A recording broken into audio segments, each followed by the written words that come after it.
Gee,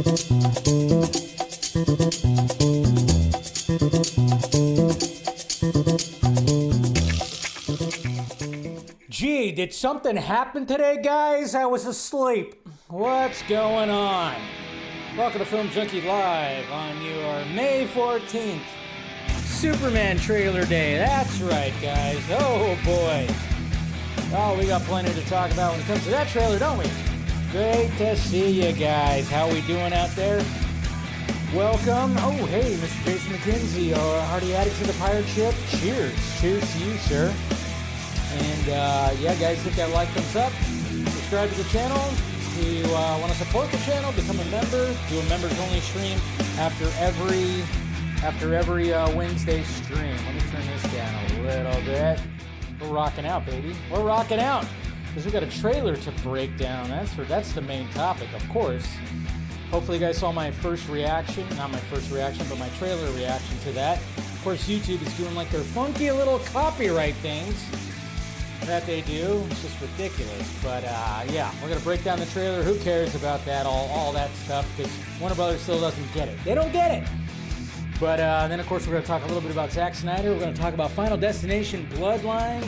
And then we're going to talk about YouTube actually doing a good thing. So, all right. Oh, do we already have those burner accounts? We already got those ones out there.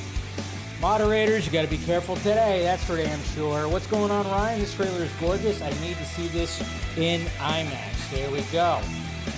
We're at Game City Saver. Yesterday was the date that the final episode of Smallville aired in 2011. Crazy. Tom Welling has the most hours spent as Clark Kent. So, did anything happen today? Yeah, that's what I was asking, you know?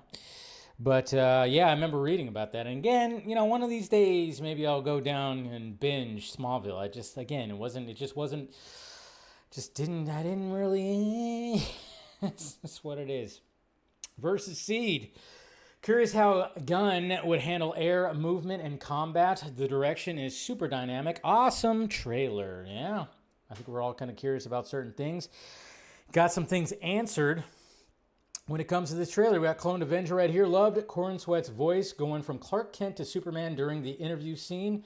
He also gives me vibes of 90s Brendan Fraser. Thank you. Thank you, Clone Avenger, because I was trying to be like, what is he reminding me of? What is he reminding me of? And I think you nailed it. 90s Brendan Fraser. I think you absolutely nailed that vibe because, yeah, I was getting a vibe too, and I couldn't quite pinpoint it, but I think you freaking nailed it right there. So good job. Excited for Superman. All right. So we got Ninja Gamer 13. Oh, here we go. I should probably take a drink with this one. Wine Wednesday, guys. Pour the wine, because again, we got plenty to talk about. Don't indiscriminately defend like haters automatically hate. Not all criticism's unfair. We can admit Lord casting's bad, and fight was as bad with Snyder wanting CBM accuracy as valid. But Snyder was faithful. Yeah, he was faithful. Yeah, I'll talk about this a little bit more too, because people come at me like I'm not a Zack Snyder fan sometimes. I don't know. It's weird. And yes, I've said that I didn't like that he cast Sean Gunn as Max Lord. But then the discourse was just stupid and ridiculous because no one gave a flying fuck about Max Lord and how he looks. You know, Wonder Woman 84, nobody gave a shit. And I was like, yeah, I don't like it, but whatever. It's fine. He's a small character. Didn't really care about that. As for the fighting was as bad as Snyder, no, it's way worse. Okay, for me, worse.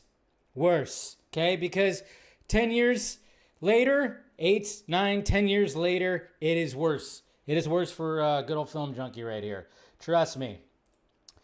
All right, what else we got? The dynamic of Lois and Clark and Lois conflicting ideology was good. Yeah, we're going to break all that down. Monique, hello, happy Wednesday. It's reproposed leftovers night. And Mikasa, let's see, you got steak, fried rice, ribeye, of course. I had a ribeye last night, by the way. I made myself a little ribeye last night, and it was delicious. And chursiu barbecue pork night. God, you always, even though I already ate, you always make me hungry, Monique. I tell you, that sounds delicious. So good on you, and thank you for joining. What's going on, Arkham Knight 99? We got Phil right here. Looks like he's making his video too. So guys, subscribe to Phil. Subscribe to Phil. Check out his show, of course. That's every Friday, and then of course he's on here on the Vodka stream. But yeah, check out his video as well. We got RJ. What's going on right here? I'm exhausted from work, but I made it here because no way I was gonna sleep early and miss this discussion. Yep. Plenty of discussion, that's for damn sure. Everybody saying hi to each other. We got Yosef right here. Yosef, good to see ya. We got Mr. Travis, good to see you from Vegas. Eric Patterson, what is happening? We got Music Man. We got Naval. Good to see you, Brendan. Let's get super nuts. Yeah, not just nuts, but super nuts. That's for sure. Shane O, hello, and what's up, everyone? That real full look of the Superman trailer is finally here, and the wait for the trailer to be released is finally now over. Yeah, I'm sure we'll get one more trailer. Then, of course, when the movie comes out, it's going to be pretty crazy. Hey, Jason McKenzie, again, cheers to you, sir. Thank you for the $30 super chat. Ahoy, ahoy. Always helping out the pirate ship. Helping out the pirate ship, donate to the pirate ship, and then, of course, you know, getting these burner accounts out of the chat. What's going on, Mr. Rivera? All right. Hola. Hola, mi gente. Mi gente. That's a bright, right? It's bright. We got James Newport. My man. What's happening? Yeah, someone playing Ben Affleck in the, I'm sure there's going to be more. Samir, let's go. Superman Day Part 2. I know. It's been a crazy week. We got Eric right here. Man of Steel took premises from the first two Reeve films and made them its own. Same with the one and the premise of it. Yes, same with this one. I'm going to talk about that too. Let's see what else we got. Who else is out there? Hey, we got Rhea out there. Good to see you. We got the Glimmering Cast. Make sure you subscribe to her as well. Good to see you, Rhea. Let's see who else we got out there. Anybody else that's can't get to all your chats and everything, but hey, we're good. So I appreciate you guys. Showing up. Like I said, we're gonna be breaking down this trailer. I mean, it's been pretty crazy. And again, fucking YouTube. I tell you.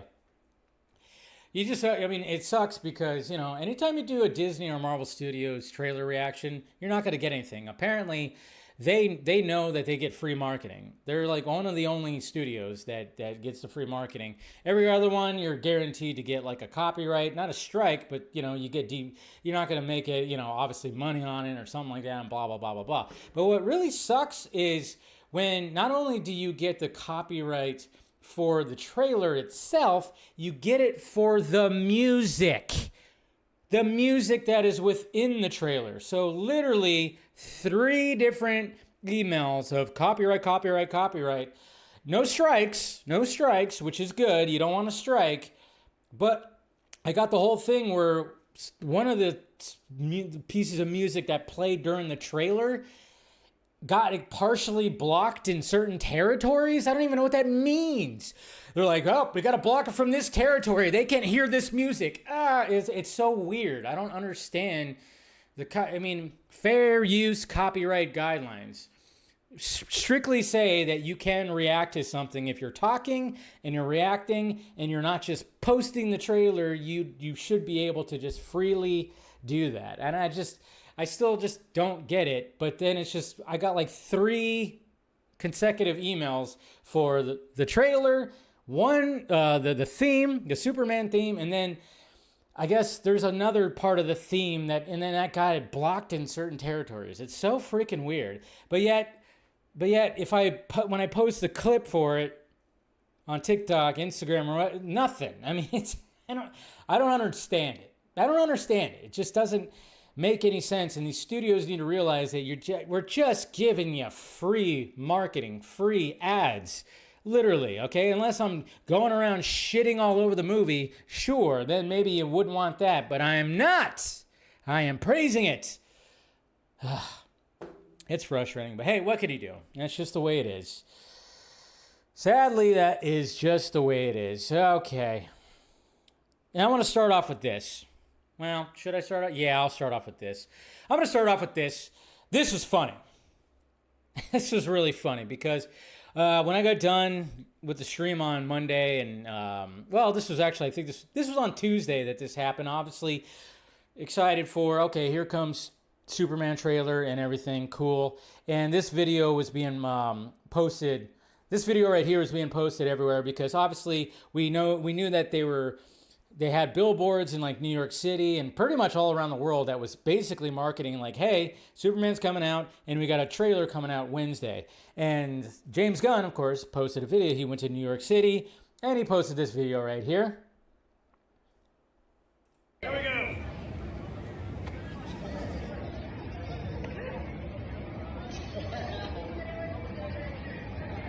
He's happy, as he should be. But what's funny about that is I made the joke that I was like, Jesus Christ, this guy's making it about himself again.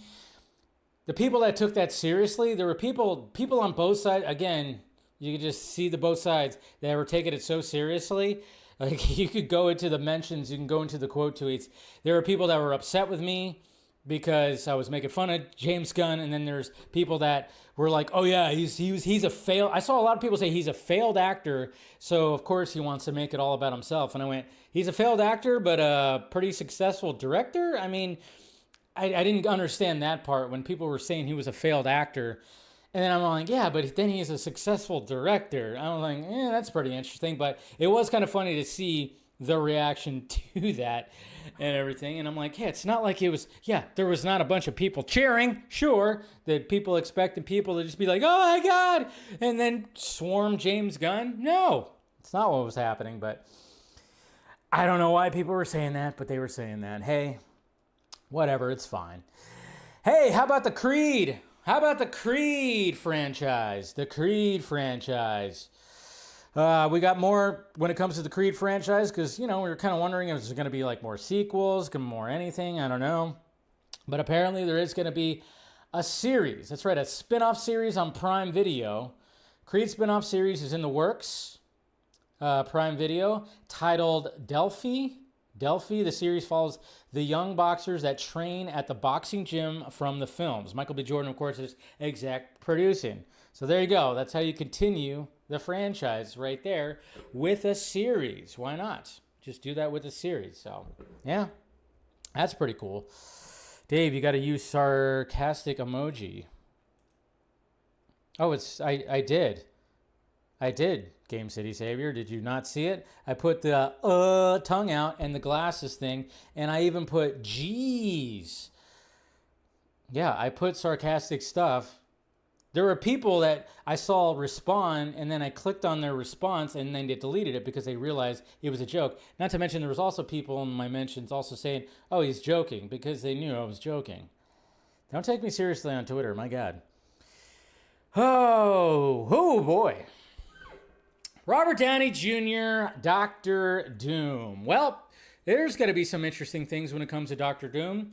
Very interesting things, because he decided to post a picture. And we all know that Jeremy Renner he just released a book. He's been going on podcasts and talking about what happened to him 2 years ago. A lot of things.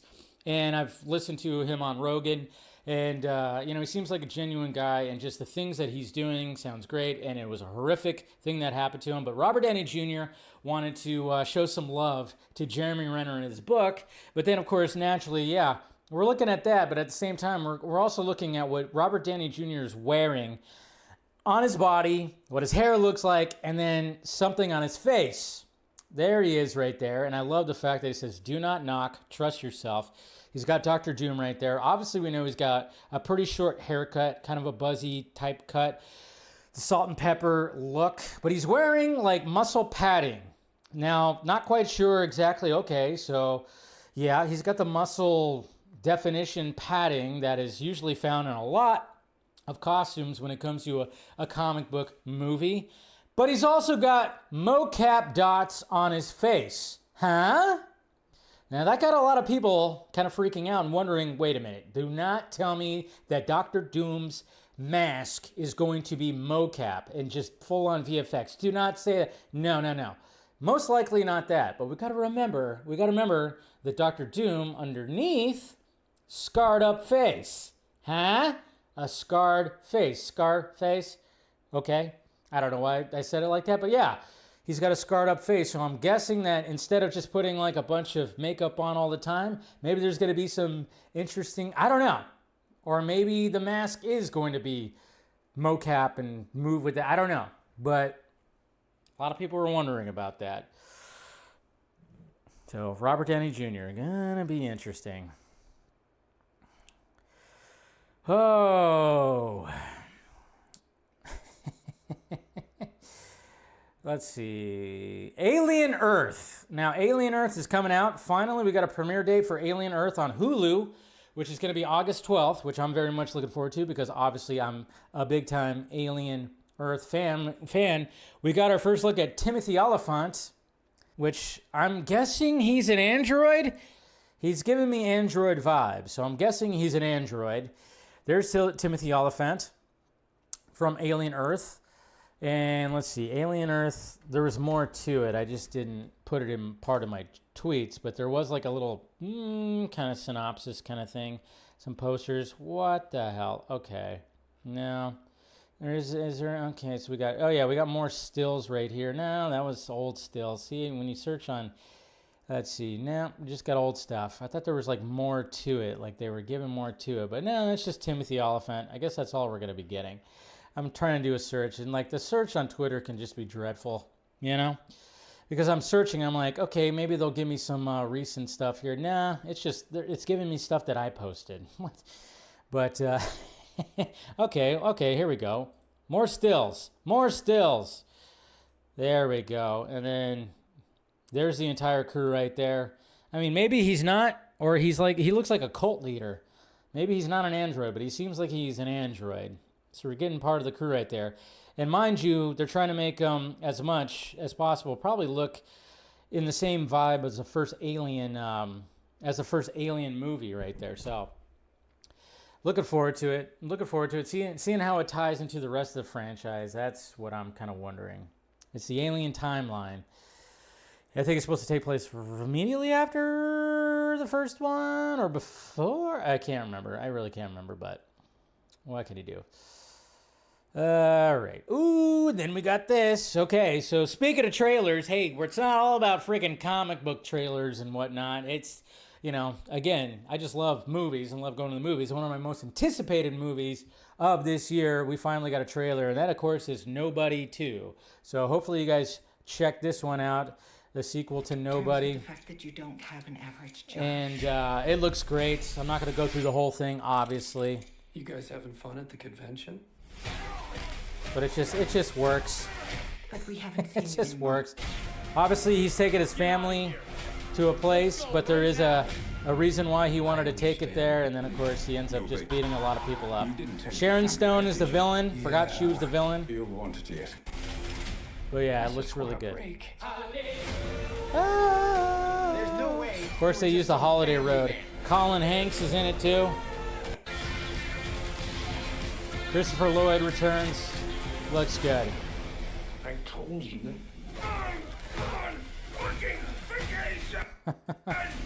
There you go. Love that. Looks so good. One of my most anticipated movies right there. Yes. Kind of, it's just the first one. First one just, I don't know, so enjoyable to watch, and I just really enjoyed that. Really would enjoy that. Sharon Stone is the villain. Yeah, I know, right? Catwoman. She was the villain in Catwoman. Let's not remember that one there. I see what you said there, D-Man 7. Oh, let's not remember that performance because that was bad. That was bad. Colin Hanks was great in Orange County. Yeah, that came out, what, early 2000s? 20 years ago? Him and Jack Black. I remember they were really trying to sell that movie with Jack Black, and he was only in like a couple of scenes. I remember that. People were like disappointed about that. They were definitely disappointed. So, but hey, Tim Miller has been doing a lot of talking, and we've been talking about Tim Miller. Obviously, we got Love, Death plus Robots Volume 4 that's out. I think it's out already. I have to catch that. I'm gonna binge watch that. I still haven't watched Black Mirror. I need to binge watch that as well. But Tim Miller, this is interesting, and I'm kind of going, Jimmy Guns, you might want to contact Tim Miller.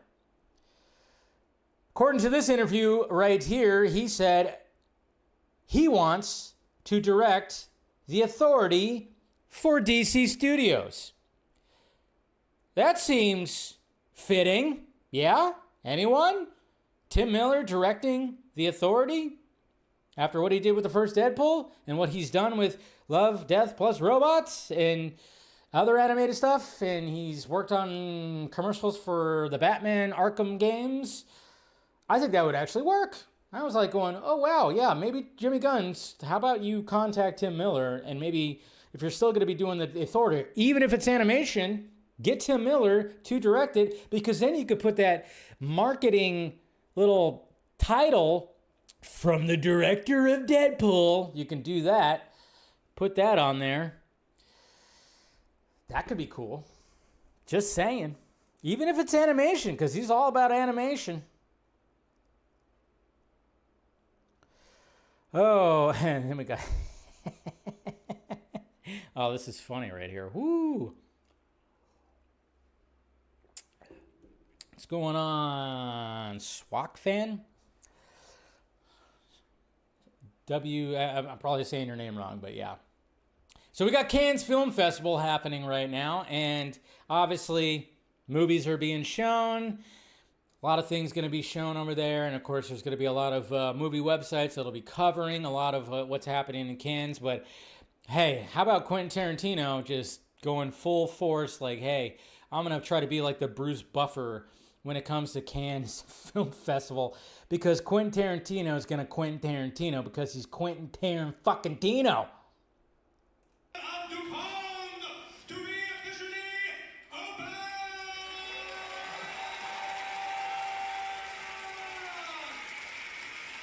Mic drop.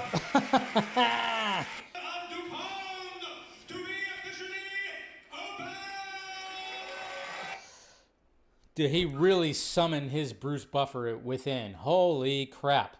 He summon that Bruce Buffer within? I was like, holy. That's pretty cool. That's pretty cool. Hey, Jose's out there. What's going on? And Stephanie T is out there too. Good to see you guys.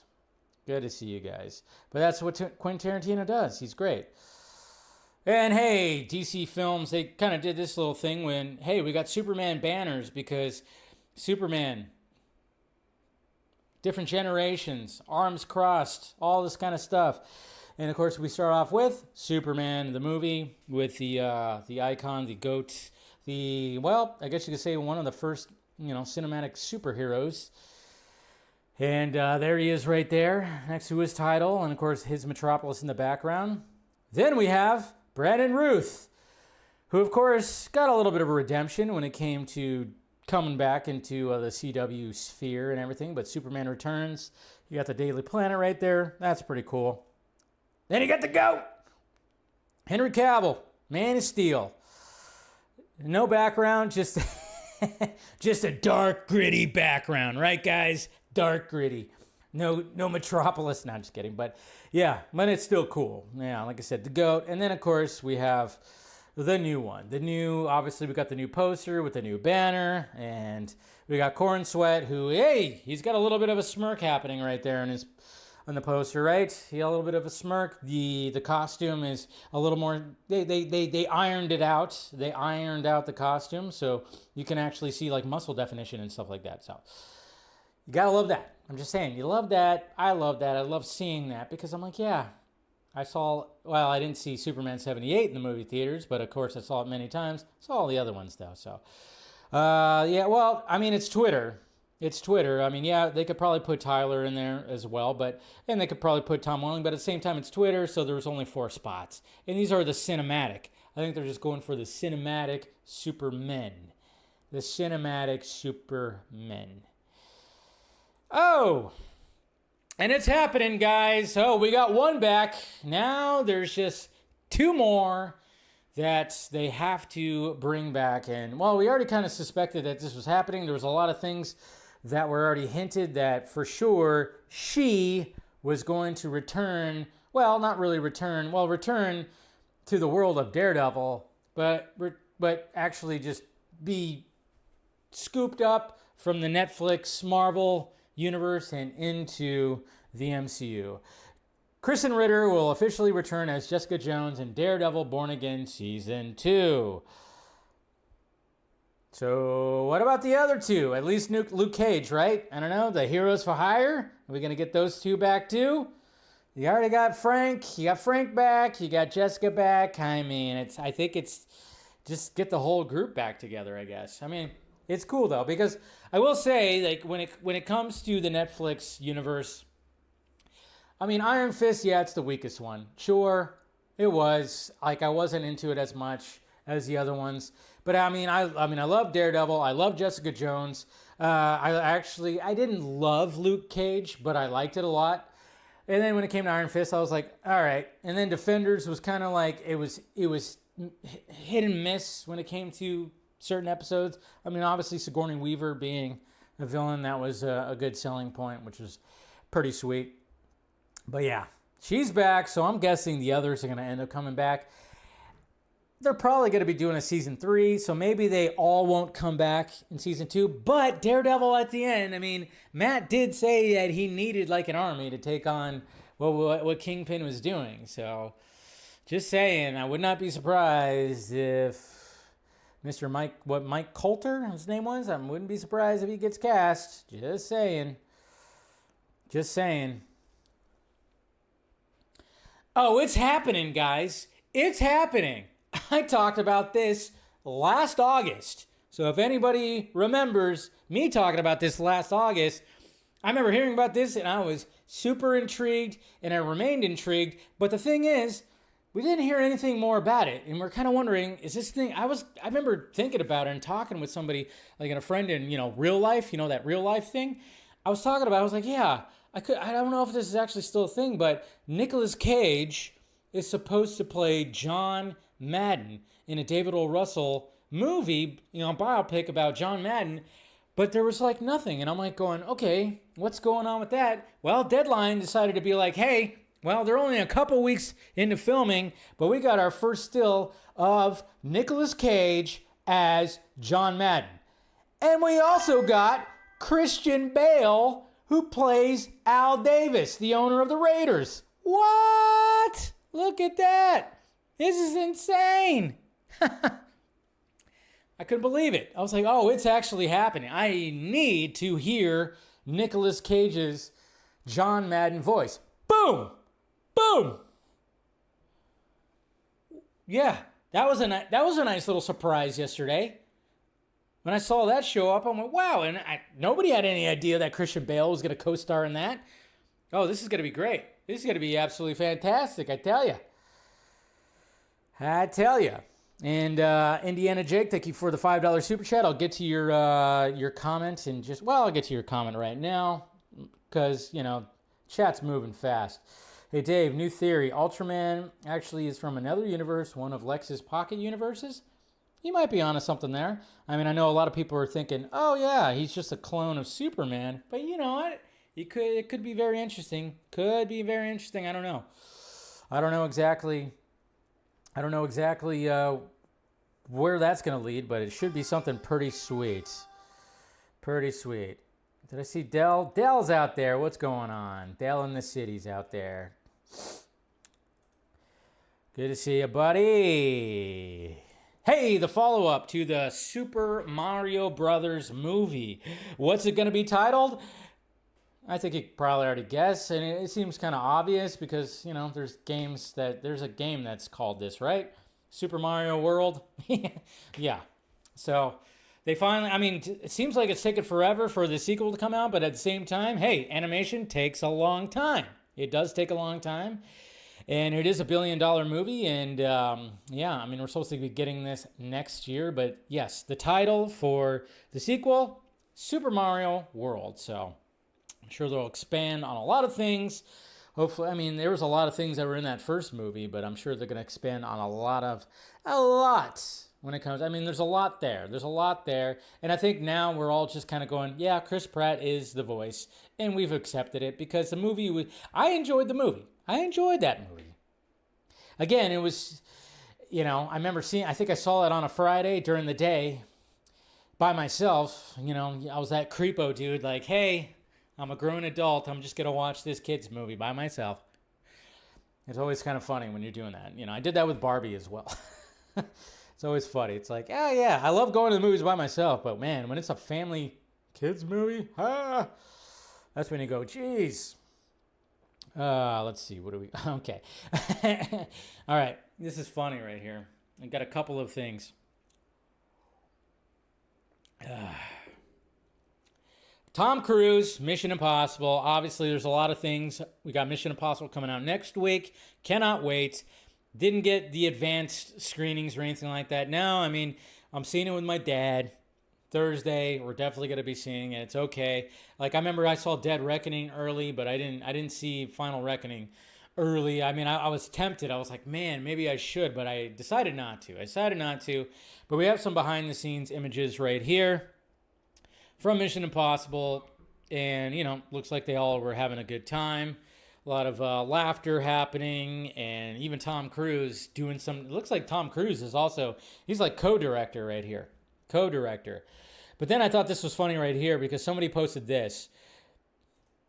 You got, like, you know, you got all this green screen and blue screen things and everything.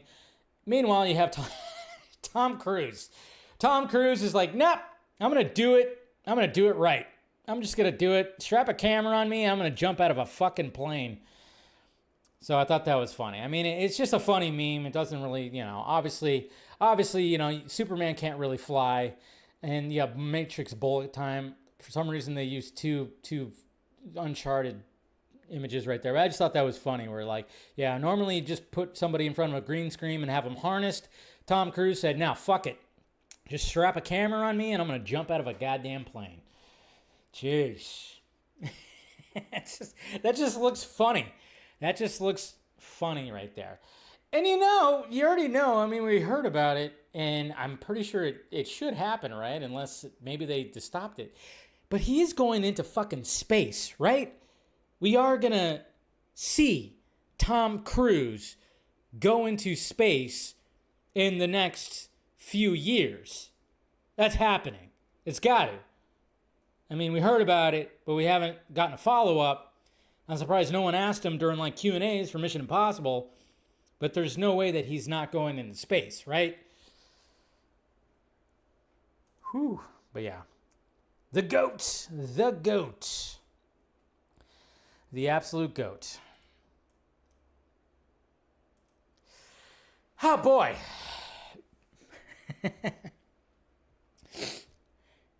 Well.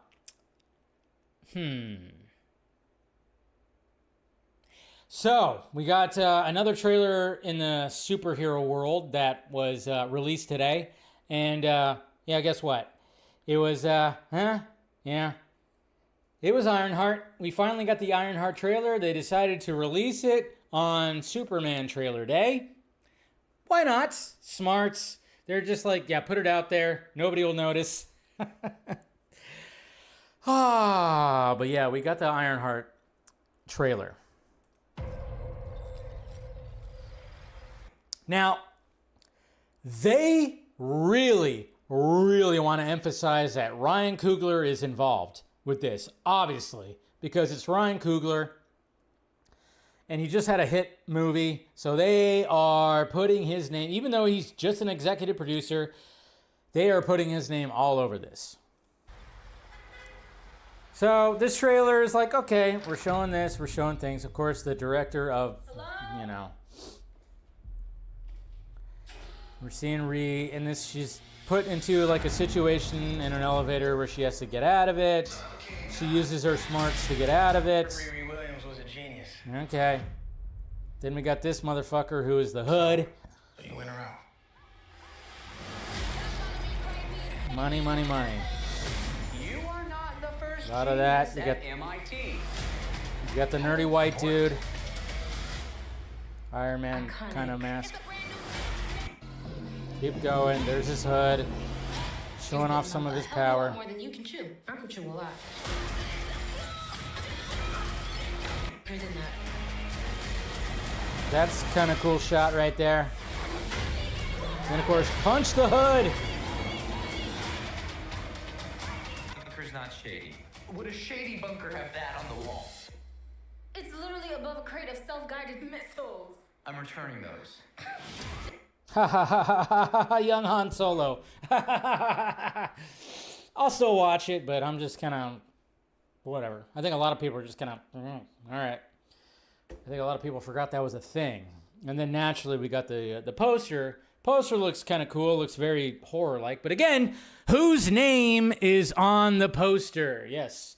They don't, who cares about the directors or who cares what the name of the star of the movie is? No, they're not going to put the name of the star of the movie. They're not going to put anybody else's name. They are going to put Ryan Coogler's name on there because Ryan Coogler is a popular name right now.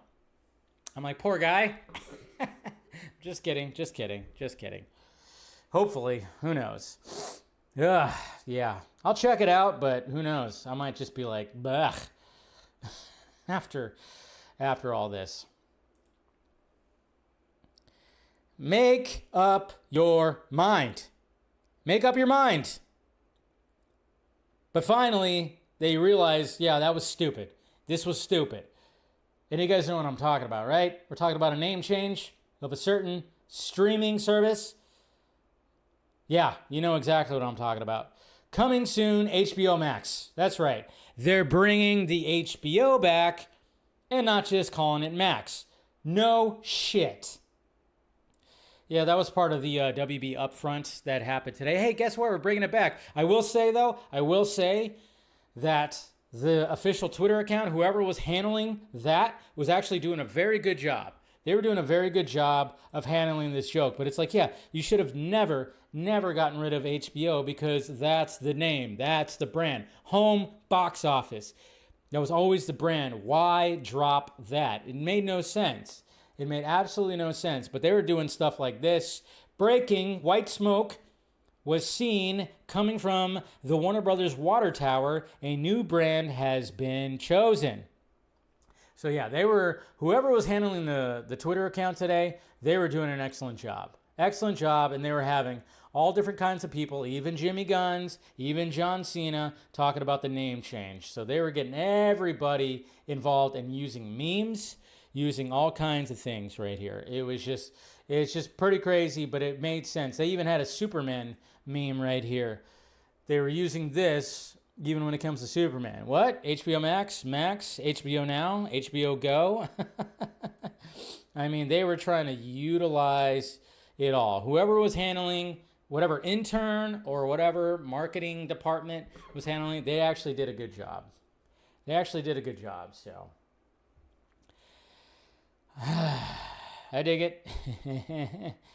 Yeah, send thoughts to prayers. I mean, they were making fun of themselves. They were doing all kinds of things. But I'm like, Jesus Christ, did you guys really have to, like, I mean, it took this long? Hopefully it stays that way. Hopefully it definitely stays that way, but we'll see.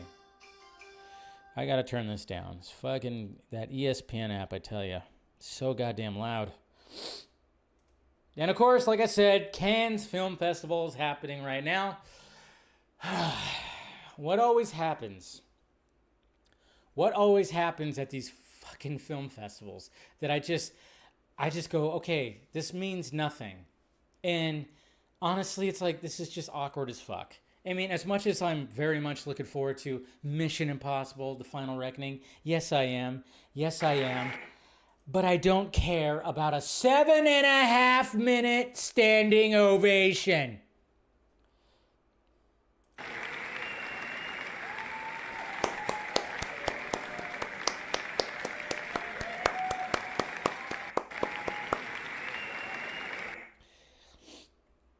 Obviously, that was 9 seconds. That's all you need to show. But 7.5 minutes, it just gets awkward after that. I mean, a minute, sure. I've said this before. A minute, fine. But 7.5 minutes? And then, of course, you have, Tom Cruise and Macquarie. They have to just be like,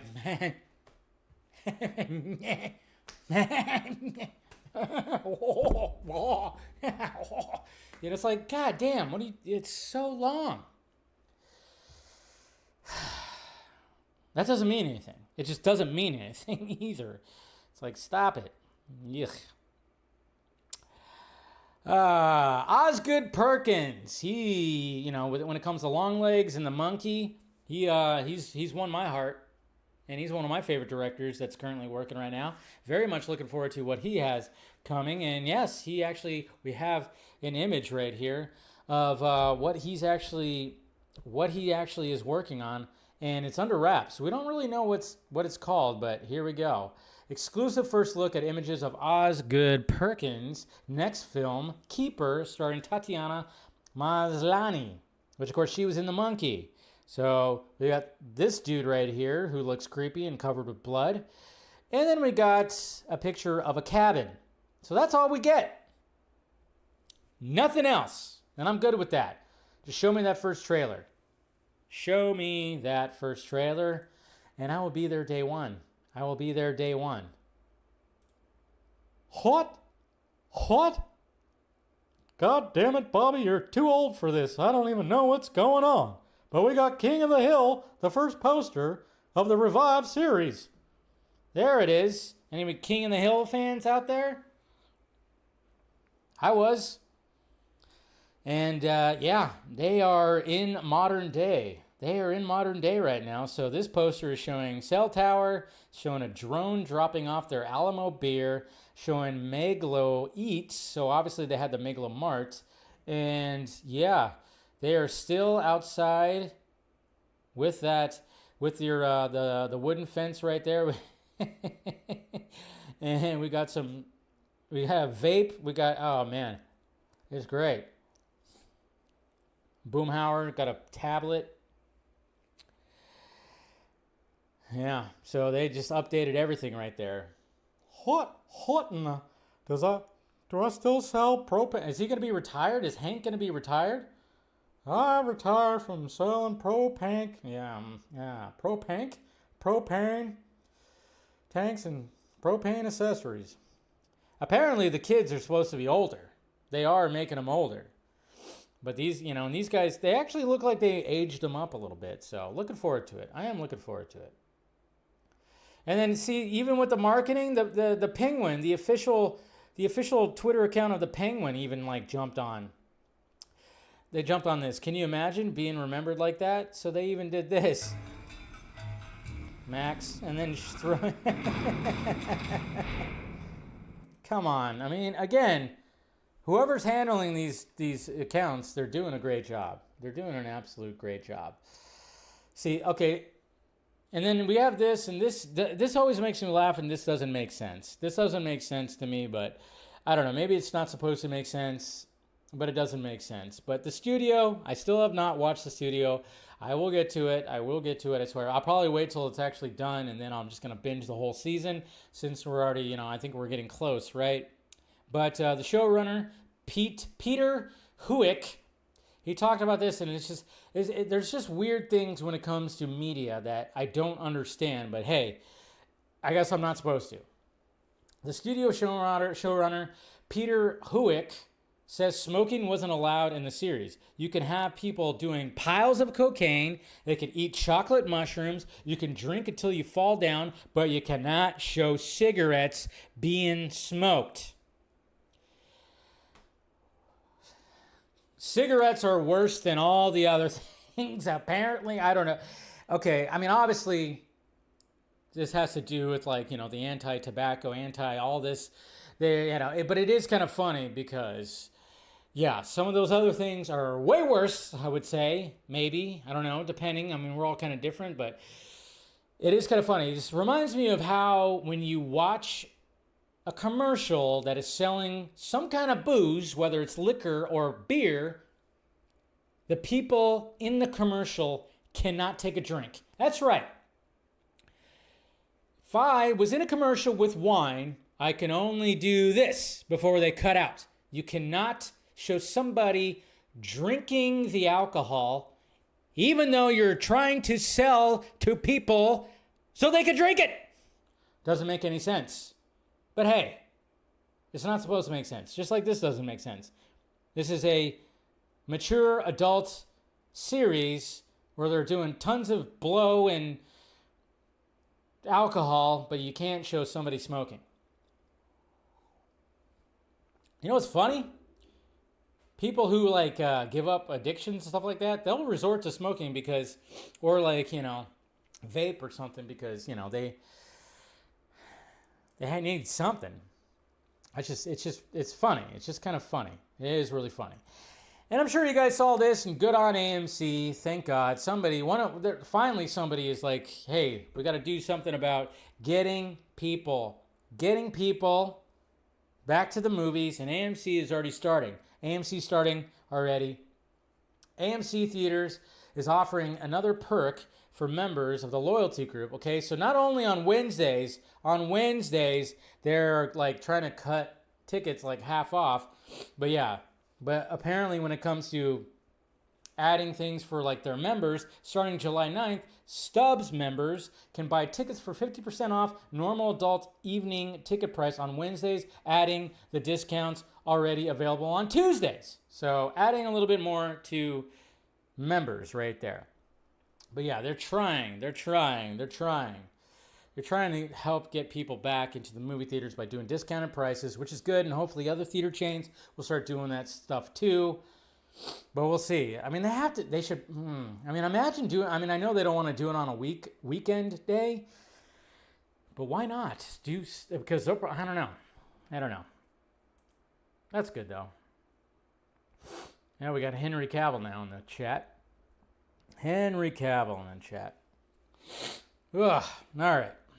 Let's go ahead and start jumping in on this. And before we start jumping in on the trailer, I was just trying to see if there was anything else. I mean, there was a couple other things, I guess. Not really much. It wasn't really much when it came to a lot of other things. When it came to DC news, I was just making sure, looking at some of the DC sites. I mean, yeah, it's all just mainly just trailer talk. Obviously, we had the Warner Brothers upfront that was happening. So there was mention of, you know, DC and stuff. We had David Zazzy Pants. He basically named 4 characters that will be big asset builders and big differentiators for the DCU. And he named Superman, Batman, Wonder Woman, and Supergirl. So he named those 4. And I'm like, okay, cool. Supergirl is now part of the big asset builder. I guess that's what it is, right? Cool. But now we got to know who's Wonder Woman. We got to know who Batman is too, as well. So, anyways, all right, let's go ahead and are we ready? Ready to break down this trailer, huh? We ready to do this? You guys saw my reaction. I gave some of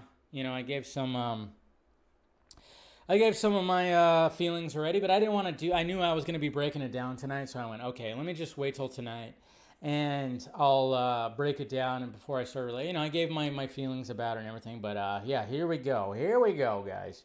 Let's go ahead and break down this trailer. Asset builders, I know, right? Exactly. It's like, do you have to say it like that? I mean, you have to say it like that. I mean, that's the thing, but that's the way that some of these guys think. They think of it as, oh yeah, it's assets. You're an ass head. Anyways, ass hat? Okay. Zazzy Pants. All right, let's do this. Volume up. Hey, we're already starting off. Oh, we got the closed cap. Don't need the captions on. So we got Metropolis already. Obviously this is a Cleveland skyline. So, before we had Chicago as Metropolis, now we have Cleveland. And that's a pretty good skyline right there. Are you I like that shot. right now? Yeah. You'd let me interview you as Superman. Sure.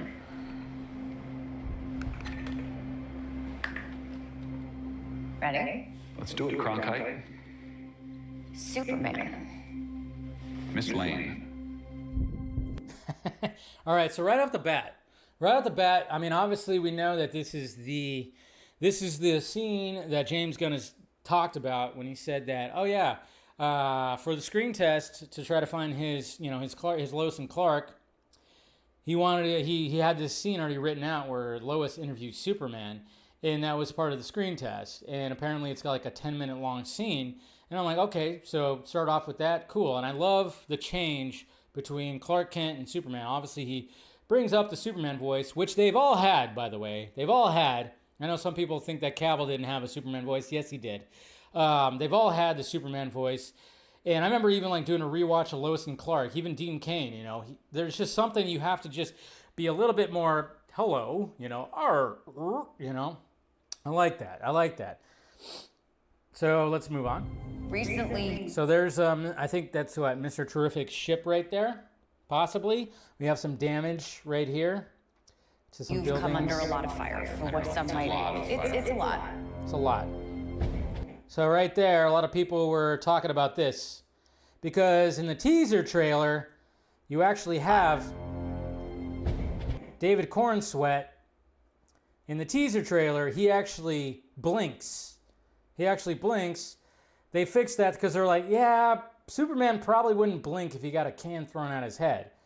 That was probably something they went, oh yeah, that's probably, that was a little bit of a goof, so we should probably not have Superman blink like he did. So they did change that. Subtle change. Of course, a lot of people made a big deal, but what can he do? Is that Ezra Miller right here? Sorry.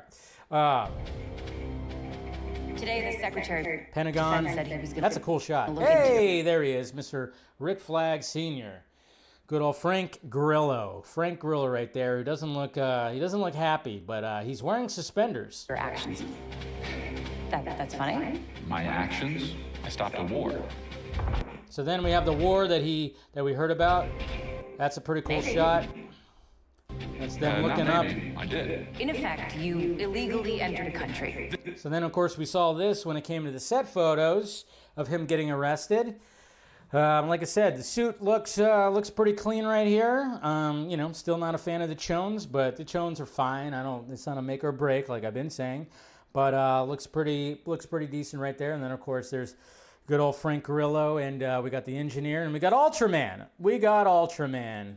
Right there. And again, we're trying to, it's a little bit of a mystery when it comes to Ultraman. How you're gonna be? I'm just, you know what? I'm just kind of going, all right, hold on. I'm just looking. Entered a country.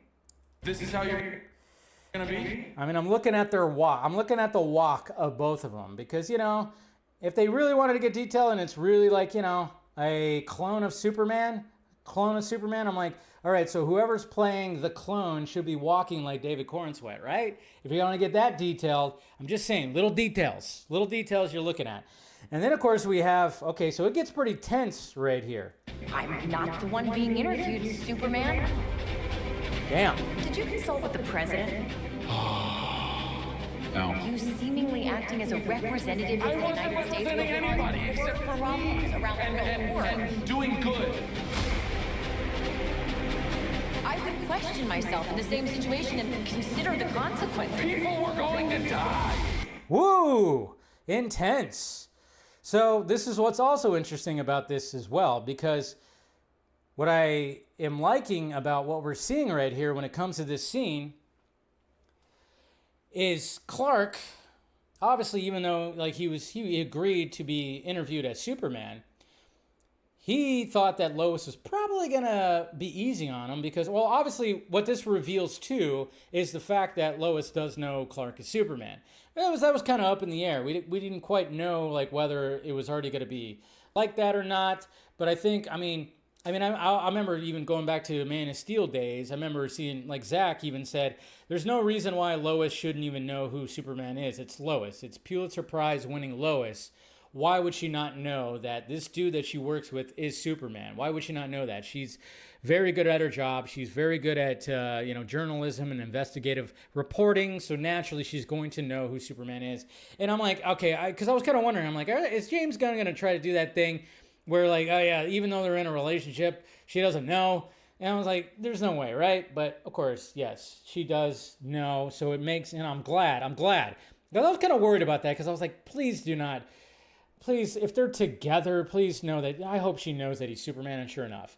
But what's good about it is she was not afraid, being Lois Lane, she was not afraid to ask the tough questions. She put on her journalism pants, skirt, whatever you want to say, and she started asking the tough questions.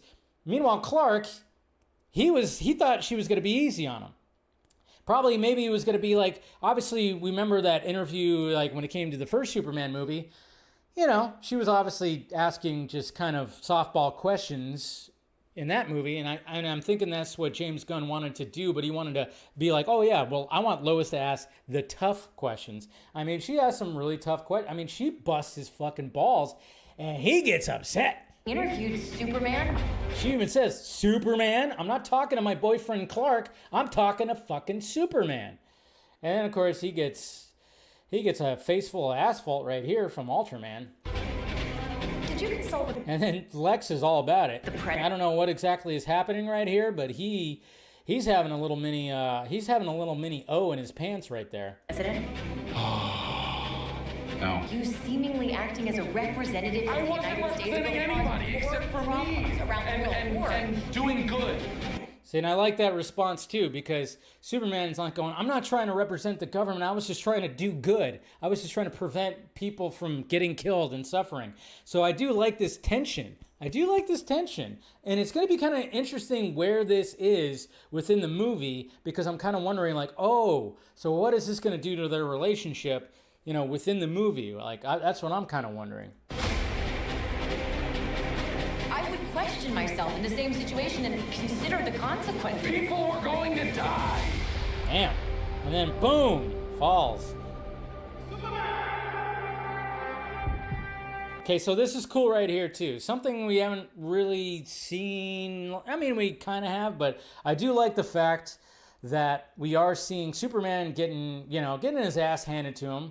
You know, it's not like we haven't seen that, but the fact that, I mean, I know some people are even referencing Spider-Man 2 and helping out Spider-Man in his time of need when he got his ass handed to him. I do like the fact that we're actually seeing civilians helping Superman. That's pretty cool. I like that.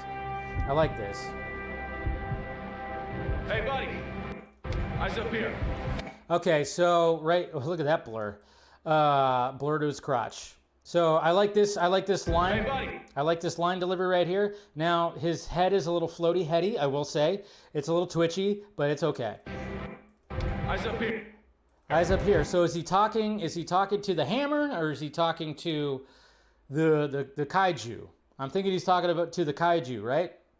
He's talking to the kaiju.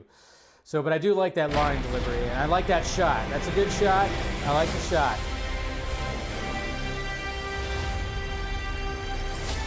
Oh, we got some engineer action right here. So we got her morphing into, got some weapons and things that are happening, and we got some spikes forming on her suit. So this is pretty cool right here. We have some obviously Crypto, he's being a guard dog defender. I mean, already we see one of the robots that's already ripped in half. And she's just effing dudes up. Dude, look at this fucking diva. Look at this fucking diva right here. Look at this diva. My God, that diva just walking in. Your choices. Ah, look at that. Oh, scratched some skin off that face. She doesn't want to reveal her real face. Whoa, a little bit blur right there. See, I pause it just at the right moment. Don't you love that? Don't you love that? Pausing it at the good moments right there. But that's a cool shot. Your actions. Okay, what the fuck is that? We're still trying to figure out exactly. I mean, we're thinking that's like one of the little portal thing that we saw in the behind-the-scenes featurette, probably. And obviously, Guy Gardner is like out there. We got Green Lantern that's using some kind of shield to try to do something right there, but it's a farther shot. Pretty cool. But I'm like, wow, what is that thing? That's what makes you. We got young Clark. That's Almost, let's see, he's probably what, 4 years old right there? what makes you who you are. Jonathan, Mr. Terrific, and his drones and everything. Man. See, I love that. Okay, Nicolas Hoult is going to be a fantastic Lex Luthor. I mean, he just, I don't know, there's something about those eyes. It's the eyes. Those eyes. And the way that he's a Superman. I just love that. He's going to be an excellent Lex Luthor. He's probably going to be one of the best. I'm just saying. I'm calling it right now. Like when it comes to people on this, I think he's just going to be that Lex Luthor from he's the Lex Luthor from Superman the Animated Series. And here we go right here. So we got Mom and Pa on the bed. He's on the bed. Something, obviously this is after one of the battles. He's not feeling too good. It's not mad. She's there.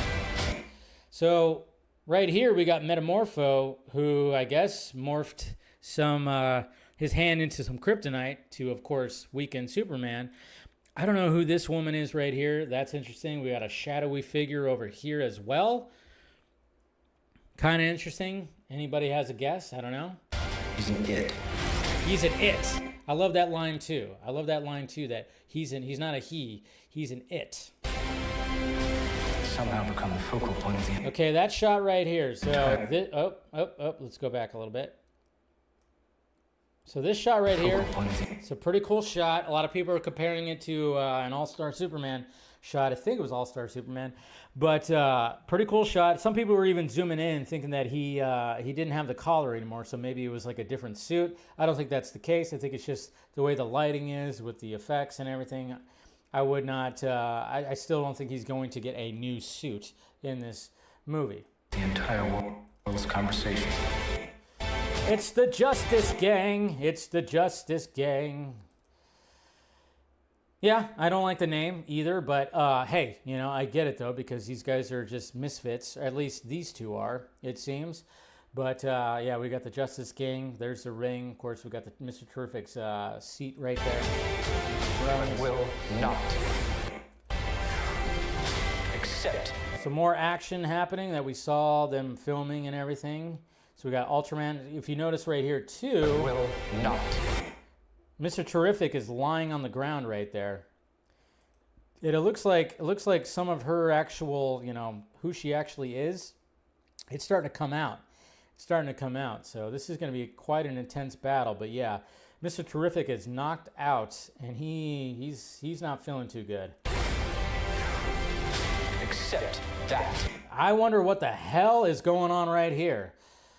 So we have the Metropolis River or whatever, the infamous river that if you've been watching DC Fanimated with Scott and I, we always make a joke that when some kind of battle happens or something falls from a building and Superman has to save people, he always throws it into the river, and helicopters end up in the river and all kinds of things end up in the river. But what the hell is happening right there? Interesting. Yes, Moses is parting the sea. He's parting the Metropolis River or lake or fucking whatever that is. I'm telling you, this dude is going to be a fucking great Lex Luthor. There's a lot of emotion coming out of Nicolas Hoult. Different kinds of emotions. Hey, we got some stubble on his face. That's cool. But I don't know what they're looking at. Gonna be interesting, but obviously he's got both his parents right here. And that's another thing too. Cleaned your boots. I'll go get them for you. There's Ma Kent. I cleaned your boots. Kind of makes you wonder, okay. So because we're wondering, did she make the costume? And I'm starting to think that, yes, she made the costume. Anybody else kind of getting that? I think they're going with Ma Kent made the costume. I think so. Martha. And she's alive, and he's alive. Go get them for you. So they're both alive. So they're doing the thing where, hey, they're both alive. Nothing wrong with that. Flying. Look at this goofy motherfucker right here. A goofy kaiju. But the flying's not bad. Oh, did you see that? Who is that? Who is this handsome devil? Who is that handsome devil right there on that screen? Who is that handsome devil? Well, that's, what is it? David Reeves? Christopher Reeves' son right there, right? I can't remember his first name. I'm totally drawing a blank as I do, but yeah. So there's his little cameo right there. New regulations set to begin this week, but yes. Chris Reeves' son, right? What's his? Will. His name is Will. His name is Will, right? Will Reeve.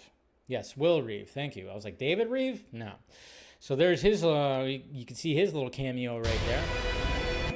I kind of wanted to see, let's see, was there anything else? We got Big Belly Burger right here, of course. Can't really see anything else on the screen, but there's an Easter egg. Big Belly Burger. And then, fuck, all right. I can't say that that's not badass. I can't say that. I cannot. It's badass, all right? Guy Gardner said, fuck off, and slapped these guys in this with his big, huge... I mean, he just said, get the fuck out of here. He said, get the fuck out of here, and just slapped them with his big, huge Green Lantern hand. That was pretty cool. Boom! Hot girl. And then that's a nice little moment right there. So we get a little Jimmy and Clark moment right there. I'm not sure what's happening. Something. Maybe Clark got like good news about a story or something like that. I don't know. But they're having a good old Clark and Jimmy moment, which is great. Okay, some controversy right here. Oh. Miss Taskmaster. Well, she sucks. She sucks. But I saw a lot of people passing around this. I saw some people getting really upset about this. Fictional characters, first off. This is the new Man of Steel had too many destruction. Now it's the opposite. It is kind of funny because now this is that argument where it's like, oh yeah, because back when Man of Steel came out, people were complaining about all the destruction and like, how dare he not just take the fight away from... Now we have this where there's a fight happening in the city and you got her just posing for a selfie as the Hammer is taking on Superman. You got these drones right here. There's things that are... I mean, I saw people were offended by this. I saw people offended by this and I was like, yeah, okay. Cringy? Sure. But I'm pretty sure that's what they were going for. And I'm like going, yes. But at the same time, if she were to fall out that window and Superman didn't catch her, I think I'd be all right. But at the same time, I'm just kind of going, yeah, that somebody would do that nowadays. Again, 2025, somebody would 100% do that. And if you're Lex Luthor's girlfriend who's got all the money and whatever, and you got nothing else to do but post on social media, yeah, that does make sense. But I get it. It's cringy. It's weird. But hey, I understand it. I do understand it. It's like an influencer thing. Yeah.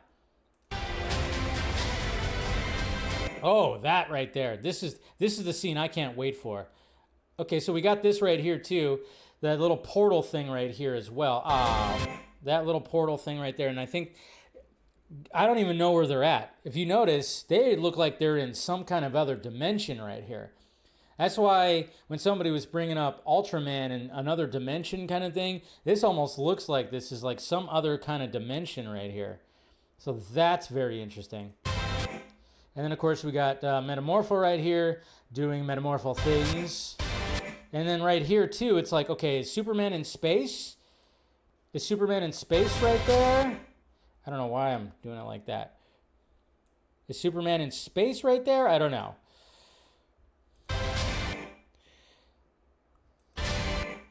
And, of course, we know that shot.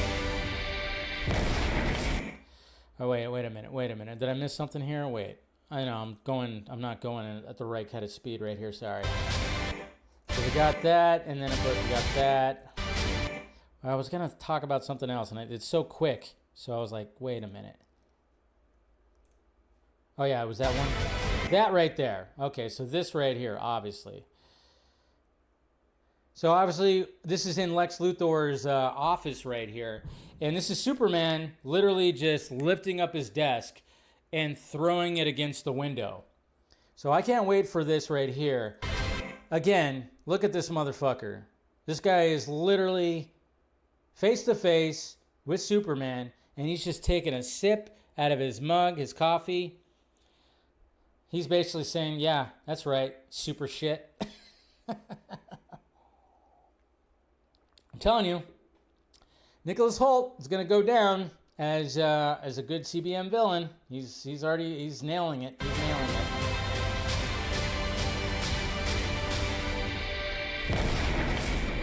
Boom.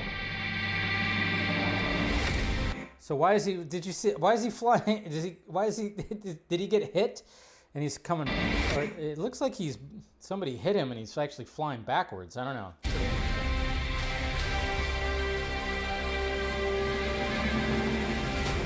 You have a dog? There it is. So that is part of the movie. You have a dog? So there you go, guys. There you go. There's the trailer right there. And it's a good trailer. Like I said, there's just something about the color grading that just, I don't really like. It's like there's some dark color grading, but then it's bright at the same time. I don't know. There's some contrast thing that I've been talking about since the beginning, where it's just kind of, there's just something about it where I wish they would just, I don't know. I'm not the biggest fan of the color grading. I'm not. The look of it. It's not going to like ruin it for me, but there's just something about it where sometimes he just looks like he's so pale and then his suit is so dark, but then there's some shots where it doesn't look like that. I don't know. There's just something about the color grading that I'm just kind of about, but it's no big deal. But yeah, so there's that. And then of course, hey, thank you for the $5 super chat there, Mr. Real Anarchy. Did you notice the heat vision are coming from somewhere else? They removed whoever Superman is fighting. Yeah, when he's like going through whatever, he's either in space or like another dimension or whatever the hell. So that could be like a, could be like a Bizarro. Maybe it's Bizarro that's underneath all that. I don't know. But yeah, so that's what bugs me. And then of course seeing the reaction to the Superman trailer, I was just kind of going like, all right, let's see what the reaction is. And I was playing nice today, guys. Of course I was playing nice. I wasn't trying to push back on a lot of people or anything like that. I just mainly, the thing that what I was seeing a lot in my mentions when it came to the reaction to the Superman trailer was the fact that a lot of people are going like, BVS, aren't they just doing stuff like BVS? Then I went, yes. What's your point? I thought we understood that from story points and the first teaser trailer, that we understood that there was it was going to be like those themes that we saw established in Man of Steel and BVS that we're also going to play in here. And then, of course, I got a lot of people saying BVS Light, BVS Light, BVS Light. Then I figured out where they actually came up with that term, and I'm like, thank you, Brad, for writing that article saying it's BVS Light. So then I kept getting BVS Light. Nothing against Brad, but I'm just saying he wrote an article that said that this is BVS Light. So I was like, where is BVS Light coming from? Why am I seeing that in my mention? Oh, that's what it is. There it is. That's why. And then I went, okay, cool. When I get people that are in my mentions saying like, well, I thought it was dumb, like when Zack did it and blah, blah, blah. And I'm like, I didn't think it was dumb. I actually thought it was great. And I'm looking forward to this and those themes in this modern day Superman. And then he went, well, I didn't mean about you. I'm like, well, then why are you here? I was like, why are you here? Okay. Find the people who had a problem with those themes before and go into their mentions. Why are you coming in my mentions and saying that you thought, hey, wait, I thought it wasn't right to have like the government being scared of Superman and all these. And I'm like, no, I thought that was a great idea. I'm actually glad that James Gunn in 2025 is keeping up with those themes. Ha! How about that? Stop coming in my mentions and saying that shit. I'm not your enemy. I'm not the guy. Find those people. I always go, hey, I'm not one of those guys. Who said that? Go to their mentions. I'm not one of those that's doing that, okay? I understood that from the beginning, there are going to be those themes in this movie. What Zack did when it came to Man of Steel and BVS, he was going, okay, if this being came down during this current time, 2013, 2015, how would people react? And he nailed it. He nailed it with those themes. Now, 10 years later, that social media and everything's a little bit different. Now we're going to have somebody else that's going to handle those themes in their way. And I'm like, cool. But I saw somebody say that it's literally everything that happened in BVS. I saw a tweet that said, literally everything that happened in BVS. I went, no, it's not literally. Stop using literally wrong because BVS, what's the B in BVS? Batman. There's no Batman, so there's not literally. Stop fucking saying literally wrong. Ugh. Okay. But the themes are there, and I'm liking that. I'm liking that, okay?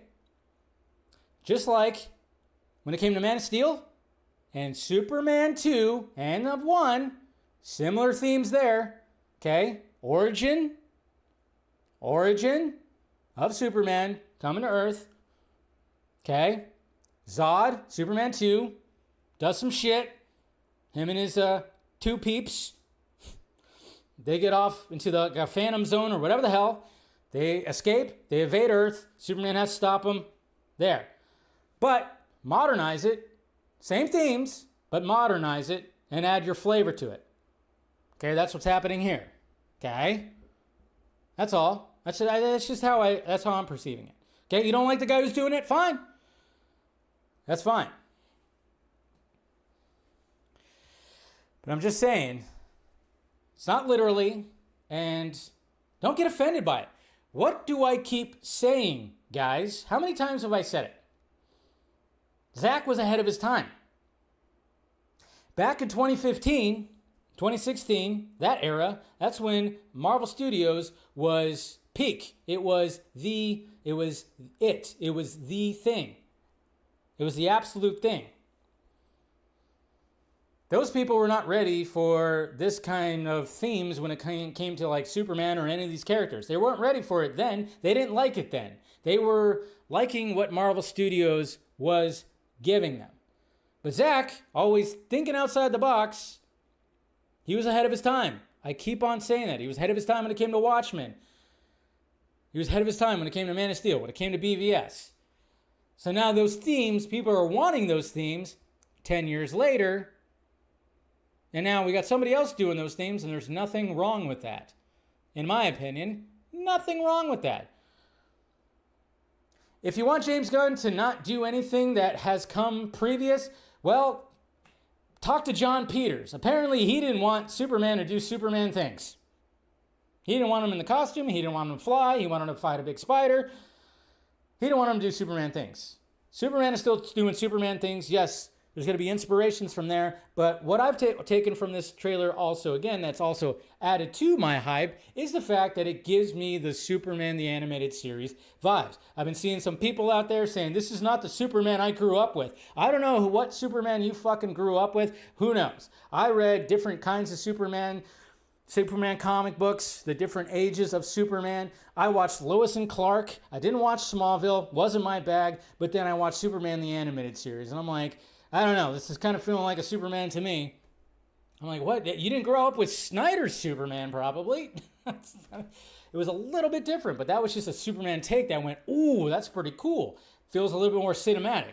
This doesn't feel as cinematic as Man of Steel, that's for damn sure. But it feels like, hey, this is like a comic book come to life, big time.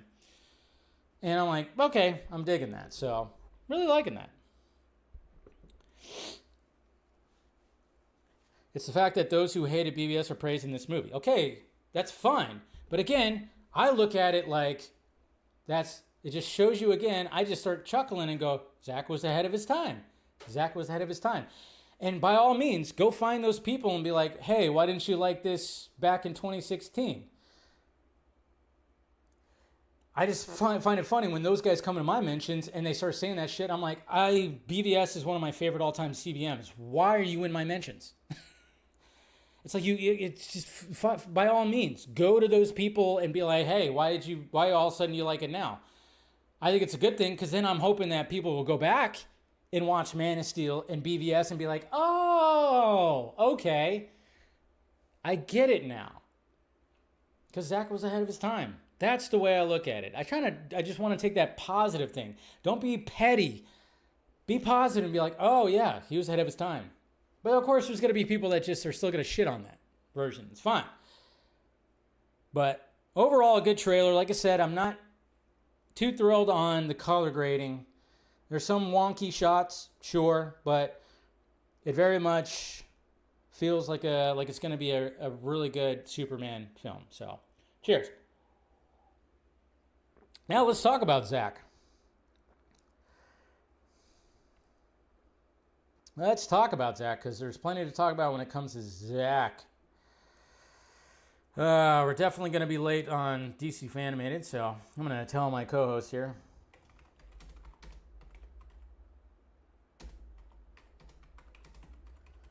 Of course, just going to tell Scott that. All right. I don't know if he's out in the chat, but hey. Okay. So, let's go ahead and now, let's see. Was there anything else Superman I wanted to talk about? I think that was pretty much it. I think that was pretty much it. Yeah. Nothing else when it comes to that. All right. But let's do a Zack. Let's do a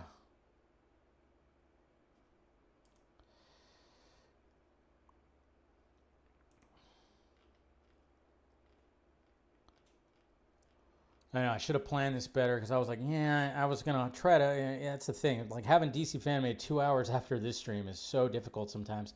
But we'll be all right. We'll make it work. Probably, I don't know. It might have to be pushed to 8:30 because I have a lot to talk about when it comes to Zack as well. So if I can find it, hold on. And of course I can't find it. I should have had it already up, but there was already so much crap that came out since. Jesus, where's it at? There we go. Summary. All right. There we go. Okay. Let's talk about Zack Snyder. All right, we got some updates, finally, because he's been quiet. He's definitely been quiet. And Zack was on. No, he wasn't on. It was, who was it? Jesus Christ, I can never remember his name. Hold on. What was his name? Something, I'm so bad with names, it's ridiculous. And I don't even, what's his name? Good Lord. Should have had his name ready, but I don't even know what the hell the guy's name is. Kurt Johnstead. That's who it is. Kurt Johnstead, who of course has co-written. He's co-written movies with Zack and works with Zack a lot. Friend of Zack. He was on Minutemen podcast or whatever. And he, gave a lot of things. And here's just like a little bit of a summary of what it was. And thank you to, of course, Tom MCJL, who kind of summarized this and put things out there. And it's like, oh, okay, cool. Because I didn't have to. I saw clips. I saw different things when it came to this interview right here. And let's just go down the list right here and what Zack is actually working on. So first off, the Brawler movie, the UFC movie that Zack is that we've heard that he's finally going to be doing. That is actually casting is underway. The screenplay is complete, and they are looking to shoot at the end of this year. So Brawler movie is going to be first. Brawler will probably shoot into 2026, and I don't know if it's going to be coming out in 2026. Probably not. If it's going to be shooting at the end of the year, yeah, maybe it'll come at the end of 2026. I don't know, or it's going to come out in 2027. Who knows? And then, of course, right after that, we got the LAPD movie, and apparently it's addressed as a character-driven action thriller. LAPD movie is nearing the end of the writing process. It could also shoot in 2025. So I don't know how that's going to work, how you're going to shoot 2 movies in 2025. I don't know. That's a little interesting. And then, of course, I mentioned how Tim Miller said that he wrote an episode for Zack to direct when it came to Love, Death, plus Robots. Love, Death, and Robots. I always say plus, whatever. But apparently that's not... if there's a Volume 5, apparently Zack could squeeze an episode in. Rebel Moon Part 3. It remains in development. But, of course, due to these commitments, it's pushed aside. But not only... is that the case? But he also mentioned that Rebel Moon Part 2, Part 3, Part 4, or Rebel Moon Part 3, Part 4, Part 5, they are bigger in scope than the first 2. He has a big vision when it comes to these sequels that are bigger than the first 2. And I'm sure that Netflix is kind of going, are you going to need like twice the budget? They probably are thinking about that budget and kind of going, I don't know if there's like enough there. I don't know. I really want to see the universe continue, see what happens. Obviously, Rebel Moon Part 2, there's like kind of a cliffhanger that it ended with. But yeah, that's just kind of put on the back burner We'll see what happens with it. I don't know. The 300 series is in active development with, hey, Warner Brothers. That's right. Zack and Warner Brothers are working together nicely. The Last Photograph. The Last Photograph was a movie that Zack wanted to do, who's been wanting to do. That currently remains in limbo. Apparently, Christian Bale at one point was attached to star in Zack Snyder's The Last Photograph. And that sucks. I'm like, damn it. Because that sounds, there's like a mystical vibe. There's like a kind of thing when it comes to it. I don't know. But, and then of course he has Blood and Ashes, the LGBT mythical gladiator movie. I think it's like the Alexander movie, if I'm not mistaken. Described as his best work. Apparently, according to according to Kurt, that's his like best work ever. So he's still wanting to make that movie. And then it says right here, a major movie announcement is coming that will shock everyone. Shock everyone. And this is what everybody was kind of going like, wait, a major movie announcement that will shock everyone? Huh? What is this? This is interesting. What are we doing here? First off, no mention of Army of the Dead, by the way. I think that universe is definitely dead, which sucks. Pardon the pun. That universe, the dead universe is dead. Which sucks because I was more intrigued by that than Rebel Moon. Sucks, but hey. I was looking forward to Planet of the Dead, but I don't know if that's going to happen. Las Vegas seems like that's lost.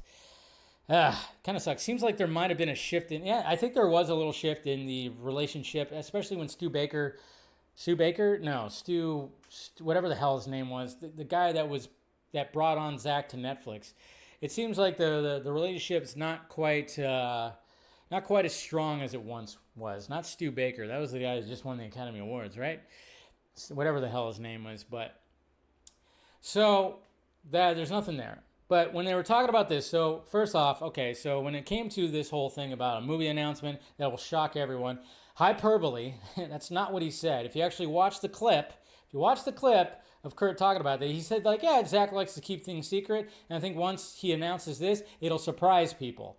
That's pretty much what he said. But of course, we have fan accounts that like to do things and, like I said, hyperbole and overemphasize things. And then when you actually see the footage, you go, oh, okay, that's not what he said. He just said surprise. Okay, so let's relax a little bit. And then, of course, we had people that naturally, anytime you see something like that and it has to do with Zack Snyder, what do? It's fucking DC. DC, it's happening. Restore? What do we do? Did you not just see all of the projects that were listed right here? All the projects that he already has.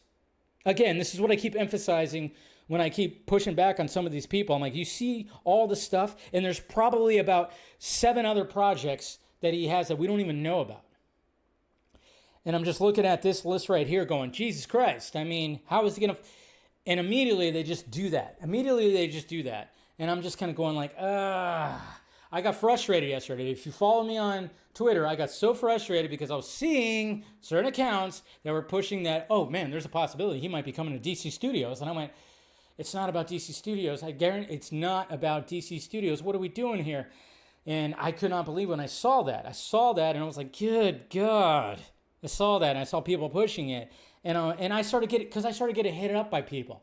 People started DMing me, going like, what is going on? What is going on? Have you heard anything? What's happening? Is it really happening? I'm going, no, these guys don't know shit, okay? I mean, one particular person who I really got frustrated with was Aaron Bailey. I've talked about Aaron Bailey before, right? The artist. I've showed his art. He's been on the Vodka stream, friend, and everything. But he posted something because apparently his engagement numbers were low. I'm like, okay, he doesn't know shit. And it kind of pissed me off. And I will say, I don't know. I don't think he should be doing stuff like that because he's kind of been in hot water. Some drama kind of occurred when it came to him and clients and art that have called him out for basically giving him incomplete art.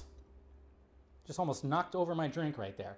But yeah, I've talked about Aaron Bailey before, and I'm like, hey, I always thought, hey, showed his stuff, but man, has that guy he deactivated his Twitter because But he was the one that pushed it. And again, he's giving hope to all these people. And I'm like, I almost DM'd him like, what are you doing, dude? What are you doing? But now I'm kind of figuring it out and just kind of looking back and going, yeah, this guy, I don't know about this guy. Yeesh. It's actually pretty crazy. And I was pretty frustrated when I saw that because I know it's not about, and when it comes to the members only stream, I'll give you my 2 cents more when it comes to that stuff. But the dude deactivated his account, which is like, yeah, dude, he'll probably be back in 2 days, but whatever. I'm like, man, you're not doing yourself any favors in the past couple of days. And when he posted that, I was like, you gotta be kidding me, dude. What, are you trying to be a scooper now?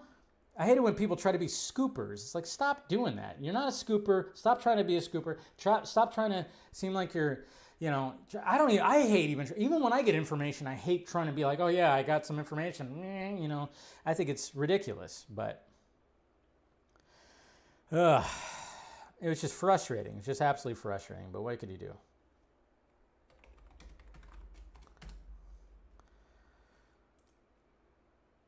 Anyways, let's move on. Pooper scooper. Yeah, exactly, Jose. I mean, that's the thing. I've lost respect for the guy. Because it's not like he hasn't done it before. He's actually posted AI art, and even though he always claimed that it was like, oh, I don't like AI, but he's posted, and then he deletes it, and then it's like, oh, I didn't do anything. I saw that before, and I'm like, And then all of a sudden, when this whole drama came out, like where he was hired to do things and didn't quite do them, and yeah, he's been in hot water when it comes to a lot of that stuff. And then he deactivated his account. But I'm just like going, why are you posting that, dude? And why are other people like grabbing onto it? I'm like, he doesn't know anything. Nobody knows anything. I'm not even claiming I know anything. I know a little bit more, but I don't know, as much. Anyways, all right. Let's move on here, man. It's a little warm in here today. I knew it was going to be a warm one. It's going to be a warm one today. All right, who's seeing Final Destination Bloodlines? Anyone? Huh? Anyone seeing it over the weekend?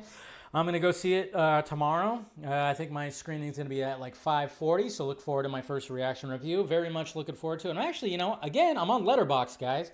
I think tomorrow I'll post my rankings of the Final Destination franchise. Why not? I'm on Letterboxd now, so why not just post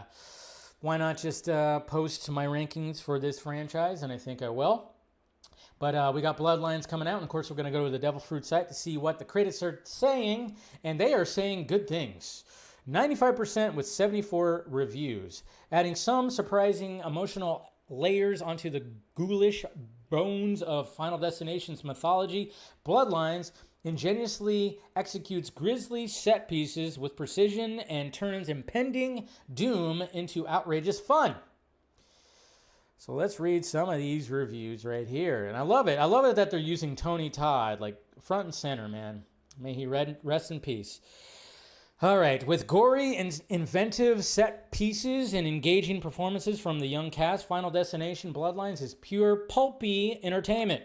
Final Destination Bloodlines is relentless as it rushes headlong into a one-by-one carve-up. How entertaining you find it will depend on whether you get your kicks from the gore, but admittedly inventive deaths. Everything I wanted to see in a Final Destination film is in this.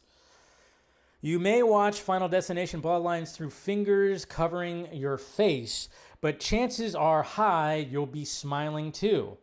Final Destination Bloodlines, the second revival of the 2000s horror franchise, is a glorious return to form, offering plenty of laughs and ton of twisted mayhem, precisely what audiences want from these films.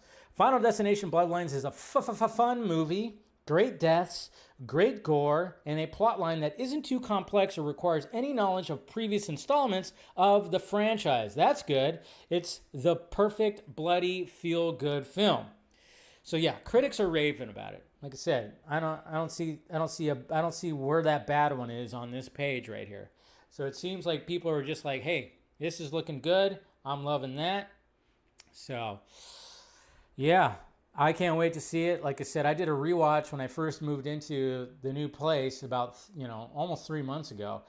I did a whole rewatch. I think after the teaser of Bloodlines came out, I did a whole rewatch of the movies. And yeah, I'm gonna post my ranking on Letterboxd because now I'm a film. What did you say? Letterboxd, you got to change. Film snob. I'm a film snob. That's right. I'm gonna drink my wine, and I'm gonna rank those movies. All right. I'm on a good one. I'm on a good one tonight. Now, let's talk about YouTube. Because even though YouTube fucking pisses me off, but let's talk about YouTube. And YouTube finally, I don't know why it took this long, but it would always frustrate me when I'd get them sent to me by family or friends, or when I would see them as I'm scrolling through my feed. It would always make me upset because I'm like, how are they allowing this? How are they allowing this? But they are finally taking action, guys. Finally. YouTube takes further action against fake movie trailer channels after Deadline investigation. Yes, thank you, Deadline, for helping with this. Good Lord. Exclusive. YouTube has further cracked down on fake movie trailer channels. The video giant has suspended ad revenue on Screen Trailers and Royal Trailer, two alternate accounts run by the creators behind Screen Culture and KH Studio. YouTube's decision to suspend the channels from the partner program follows a Deadline investigation that chronicled the scale and sophistication of fake movie trailers. Screen Culture and KH Studio was suspended in March. They are two of the most prolific purveyors of concept trailers, which rely heavily on AI to drive engagement and, in some cases, fool users into believing the videos are authentic. Screen Culture and KH Studio were approached for comment. In a statement, YouTube said, "Our enforcement decisions, including suspensions from the YouTube Partner Program, apply to all channels that may be owned or operated by the impacted creator." Screen Culture has 1.4 million subscribers. While its alt count, Screen Trailers, has 33,000 followers, KH Studio has 724,000 subs, while Royal Trailer boasts 153,000 followers. YouTube's monetization policies state that if creators are borrowing material from others, you need to change it significantly to make it your own. It adds that videos must not be, obviously duplicative. Duplicative, there it is. Oh man, my brain could not process that right there. Repetitive, and should not be made for sole purpose of getting views. And that's what they were doing. Furthermore, YouTube misinformation policies prohibit content that has been technically manipulated or doctored in a way that misleads viewers. And of course, they talk about their whole thing and everything like that. Where is it? This thing, I swear. Ugh. Come on. And it didn't work. Jeez. I swear, my Stream Deck thing it never works anymore. Anyways, I was going to do the applause thing, but yeah. So, there you go. I'm sure you guys have seen it. I'm sure you guys have seen the fake thumbnails and everything. I'm sure you've probably gotten them sent to you by your mom or your dad or somebody who I've gotten those sent to me and I'm like, oh God, no, that's fake. Because they do a good job. I will say, I've watched these trailers and I'm like, yeah, you know what? I do believe that there's a Titanic 2 that is in the works and Leonardo DiCaprio is coming back as Jack because he didn't die. He got frozen. He got frozen alive, and then they thawed him out 90 years later, and now he's back in modern day. I could believe that. I could. And they made it believable, but, I know better, and it's just kind of funny when you see all that. I literally got that sent to me. There is a trailer out there that is talking about Titanic 2 where Jack was frozen, and he gets thawed out in modern day. And my friend was like, is this real? It was funny. I was like, whoa. So... It's all good. It's all good. So there you go. Getting rid of that. Good on YouTube. Cheers to them. Frozen Jack popsicle. It was just hilarious. Absolutely hilarious, but hey. All right, let's go through the Twitter questions. Let's make sure there's no crazies in there. I don't know. I haven't been paying attention. Seems like you guys have been doing pretty good. Hasn't been too crazy in the... It hasn't been too crazy in the chat, so that's good. It's good to see. Let's see. Do I have it? Yep. Okay. All right, Eric. Hey, Dave. An interesting moment in the trailer as Lois as Soups got approval from the president. The trailer shows Luthor. Are they? Yeah, I remember seeing something about that too, and I meant to bring that up. And I don't think he's president, but then I'm kind of going, maybe he is. I don't know, but maybe they're going to lead to that. I don't know. That is pretty interesting, though. It is interesting, but I don't know. I don't know. I'm just kind of going, is he though? I don't know. Maybe he's trying. Could be like just a red herring. Mr. Nobody, definitely a good trailer. Finally feels like this could be my Superman. I know the controversy. We always accept a new Batman, a new Bond, etc. Who knows? Maybe it'll be a good film or it will suck. My guess, somewhere in the middle, but that's okay because it can get better. Yeah. I'm just hoping for a good Superman film. That's all. Hoping for a good Superman film. It's not that any more deep. Do I think it's going to be better than Man of Steel? No. I don't. But I hope that it would be. I do hope. Just like I hope that The Batman would be my favorite Batman film. It came close, but not quite. I always hope for the newest thing to be the best version. Adrian. Yo, Adrian. I'm not sure how to feel about the Superman trailer. I'm optimistic, but honestly, I kind of would rather go see Fantastic Four. Is that valid enough? Sure. I mean, it's your money, dude. It's your money. Other than that, what's your favorite Superman comic book storyline, Dave? Damn. God, there was a Bizarro one that I really liked, and I can't remember what it was called. Shit, I'm like totally drawing a blank. And then, of course, I read the novelization of Death of Superman and, the resurrection and all that whole storyline, too. That was a good one as well. Dylan G. So I really wished Marvel kept Krysten Ritter coming back as Jessica Jones a surprise, but maybe there's more characters from the Netflix era that will show up like Luke Cage and Iron Fist. Yeah, it would have been nice just to see her pop up, but I think there was already suspicions that she was already shooting and she was like around there. I don't know. Kenny, the full Superman trailer, Davey. Wow, that is amazing, super amazing, man. This new version of Superman on film is going to be good. Gonna be good. Darkness Under the Wind. Dave, question 1. In the trailer for Superman, we see him against all odds. Do you think in the end of the second act, heading into the third, we see Superman face conflict with himself, similar to BVS, when he tells Lois no one stays good, which makes Jor-El reason with him as an AI? That's good. There's going to be elements of that too, where he's going to be fighting within himself and everything. Yeah.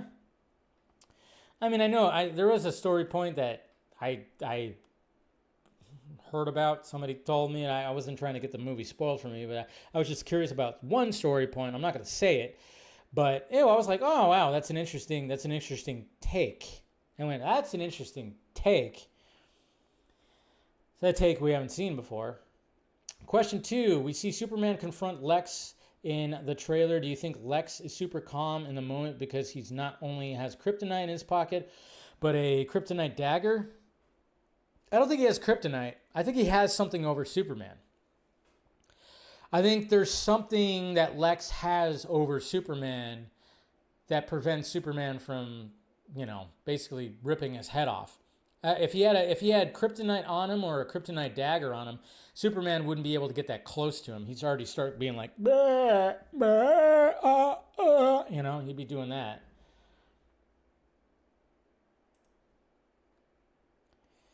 Cloned Avenger, do you think Lex Luthor is already present in the film, or are they simply... I think they're foreshadowing. See, to me, it's foreshadowing. I think they would emphasize in the trailer that Lex Luthor is president, but they don't really emphasize that. Yeah, I think they're just... Yeah, it could be like a foreshadowing thing.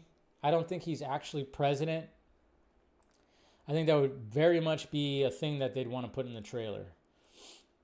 Devin Wooter, hello Dave. Superman trailer was so amazing. What's your favorite shot from the trailer? For me, it was with Superman was walking to somebody and then he went up the building in the sky. How many times have you watched the trailer? Snyder fans will hate the trailer.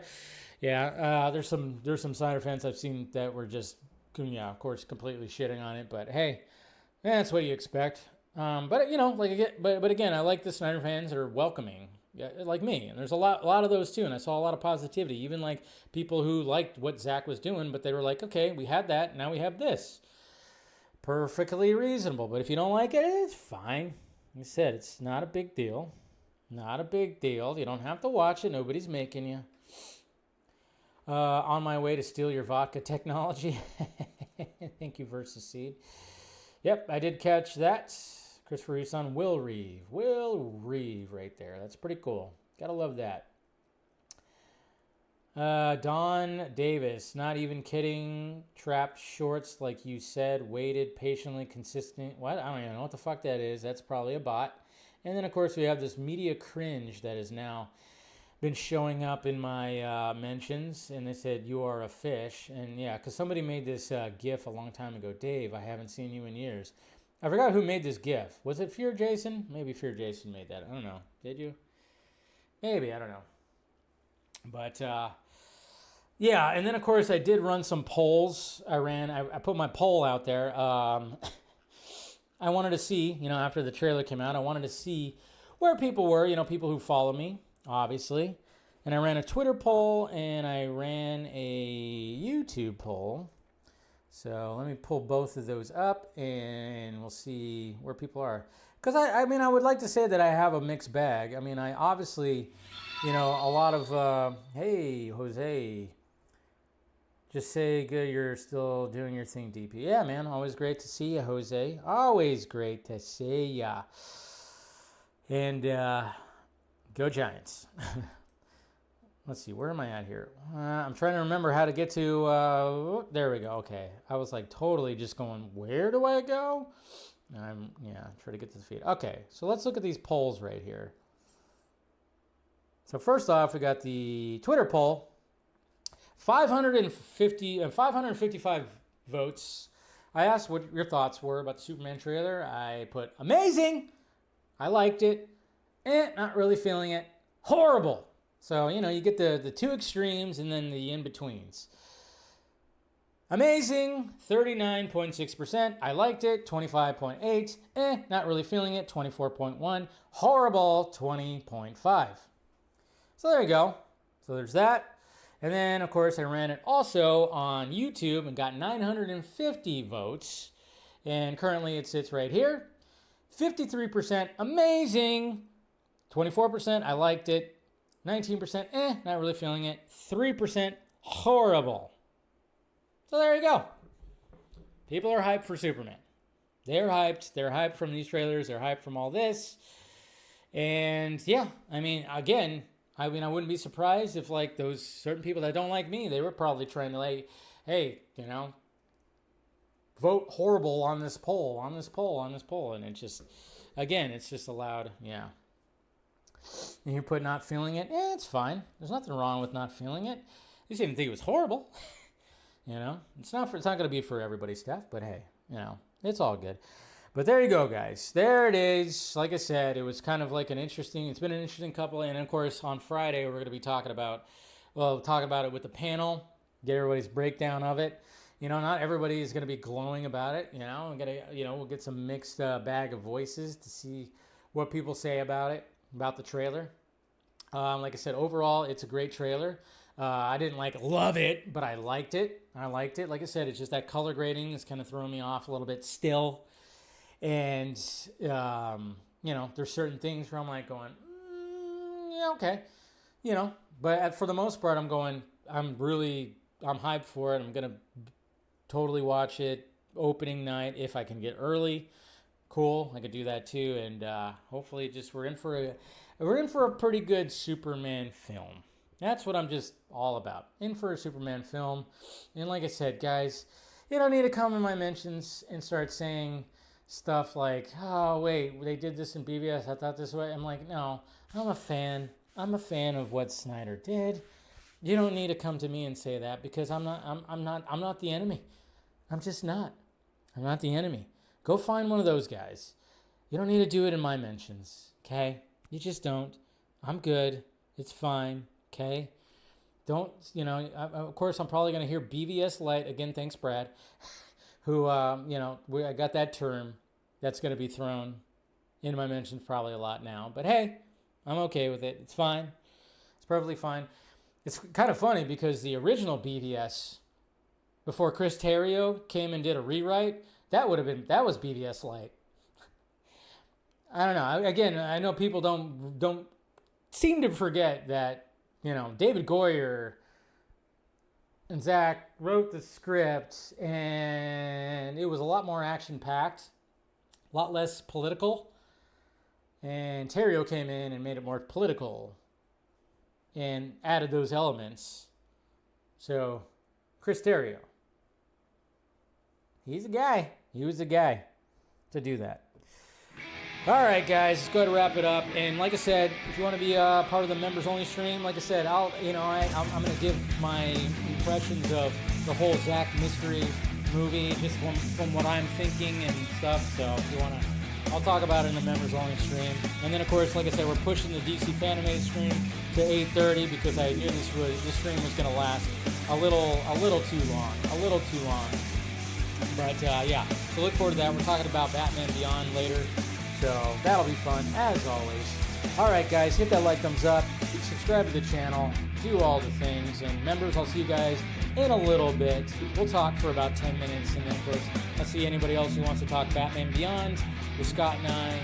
And you'll look forward to my Final Destination Bloodlines, first reaction tomorrow. And then Superman talk on the Vodka stream this Friday. All right, guys, love ya. Talk to you later.